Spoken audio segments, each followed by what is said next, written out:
Bismillahirrahmanirrahim. Assalamualaikum warahmatullahi wabarakatuh.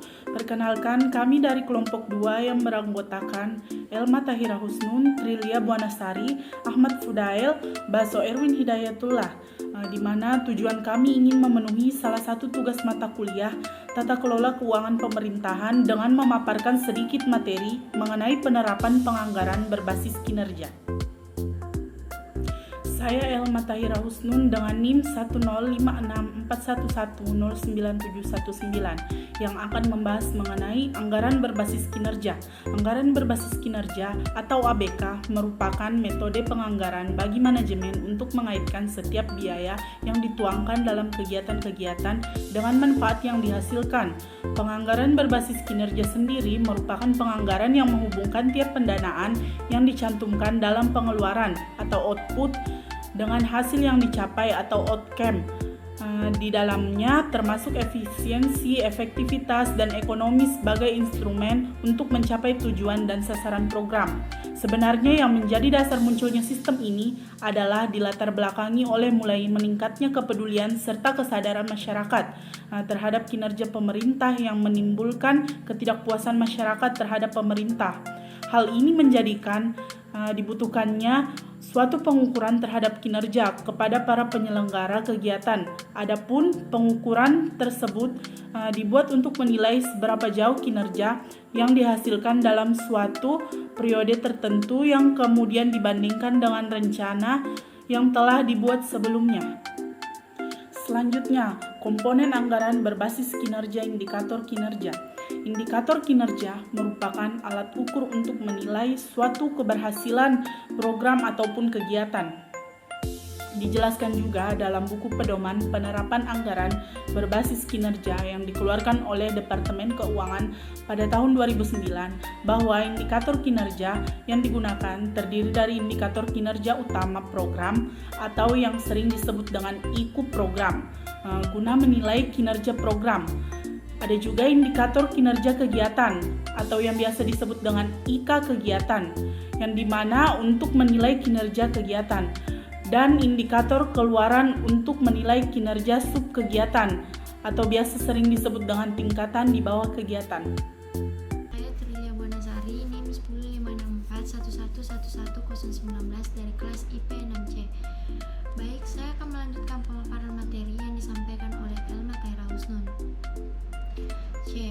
Unsur-unsur pokok anggaran berbasis kinerja menurut Badan Pendidikan dan Pelatihan Keuangan.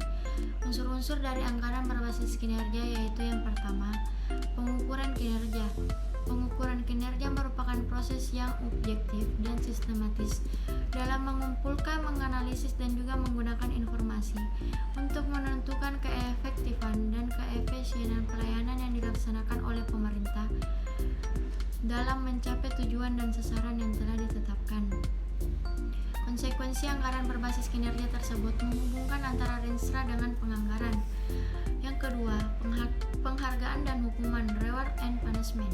Pelaksanaan sistem anggaran berbasis kinerja sulit dicapai dengan maksimal tanpa dengan faktor-faktor yang dapat menunjang pelaksanaan anggaran berbasis kinerja, yaitu berupa penghargaan dan hukuman bagi para pelaksana anggaran. D. Elemen anggaran berbasis kinerja. Menurut Badan Pendidikan dan Pelatihan Keuangan, elemen-elemen anggaran berbasis kinerja adalah yang pertama, visi dan misi. Visi merupakan hal yang ingin dicapai oleh pemerintah dalam waktu jangka panjang, sedangkan misi merupakan gambaran bagaimana visi tersebut akan dicapai. Yang kedua, tujuan. Tujuan merupakan penjabaran dari visi dan misi. Tujuan digambarkan dalam RPJM nasional yang menunjukkan harus dilalui dalam rangka mencapai visi dan misi yang telah ditetapkan. Tujuan tersebut menggambarkan arah yang jelas dan juga tantangan yang masuk akal. Yang ketiga, sasaran. Sasaran merupakan langkah-langkah yang spesifik dan terukur untuk mencapai suatu tujuan. Sasaran akan dapat membantu penyusunan anggaran untuk mencapai tujuan dengan menetapkan target tertentu dan terukur. Sasaran yang baik dilakukan dengan menggunakan beberapa kriteria seperti spesifik, dapat dicapai, terukur, relevan, dan ada batasan waktu. Yang keempat, program. Program merupakan sekumpulan kegiatan-kegiatan yang akan dilaksanakan untuk mencapai tujuan dan sasaran.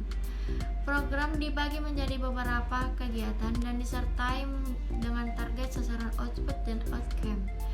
5. Kegiatan merupakan serangkaian pelayanan yang bertujuan untuk menghasilkan output dan outcome untuk mencapai suatu tujuan program. Perkenalkan, nama saya Ahmad Pudail dengan NIM 10564110719 dari kelas IP 6C. Baik, dalam video kali ini saya sedikit akan menjelaskan atau memaparkan bagaimana penerapan anggaran berbasis kinerja menurut Bappenas, Badan Perencanaan dan Pembangunan Nasional, mulai tahun 2009 sampai 2020. Penerapan anggaran berbasis kinerja yaitu meliputi penyusunan renstra dilakukan sebelum melakukan penyusunan anggaran berbasis kinerja pada kementerian atau lembaga. Substansinya adalah memberikan gambaran tentang tujuan organisasi dan bagaimana cara untuk mencapai tujuan tersebut. Sinkronisasi dimaksudkan untuk menyusun atau keterkaitan antar kegiatan dan program terhadap kebijakan yang mendasarinya. Memastikan bahwa kegiatan yang direncanakan benar-benar akan dapat menghasilkan output yang mendukung pencapaian kinerja. Memastikan bahwa kinerja suatu program akan mendukung pencapaian tujuan kebijakan. Memastikan keterkaitan antara program dan RPJM atau rencana pembangunan jangka menengah. Penyusunan kerangka acuan yang menggambarkan uraian pengertian kegiatan dan mengapa kegiatan tersebut perlu dilaksanakan dalam hubungan dengan tugas pokok dan fungsi atau tupoksi. Satuan kerja yang bertanggung jawab melaksanakan kegiatan untuk mencapai sasaran output. Sasaran yang akan menerima layanan dari kegiatan tersebut. Rincian pendekatan dan jangka waktu yang dapat diperlukan dalam pelaksanaan kegiatan urusan singkat mengenai kegiatan yang akan dilaksanakan. Perkenalkan, nama saya Basari Hidayatullah, NIM 10561099418. Bagian F. Tahap kegiatan dalam pengelolaan keuangan dan penganggaran daerah. Pengelolaan keuangan daerah merupakan serangkaian kegiatan yang utuh dan saling berkaitan dan tidak dapat dipisahkan, sehingga tahapan kegiatan dalam pengelolaan keuangan dan daerah harus dilakukan secara keseluruhan. Adisa Smita menjelaskan bahwa kegiatan pengelolaan keuangan daerah meliputi perencanaan, pelaksanaan, penatausahaan, pelaporan, pertanggungjawaban, dan pengawasan. Kegiatan-kegiatan dalam pengelolaan keuangan daerah merupakan bagian terbesar dari anggaran daerah. Anggaran daerah merupakan alat dalam pengelolaan keuangan daerah yang digunakan untuk menentukan besar pendapatan dan pengeluaran, membantu dalam pengambilan keputusan dan perencanaan pembangunan.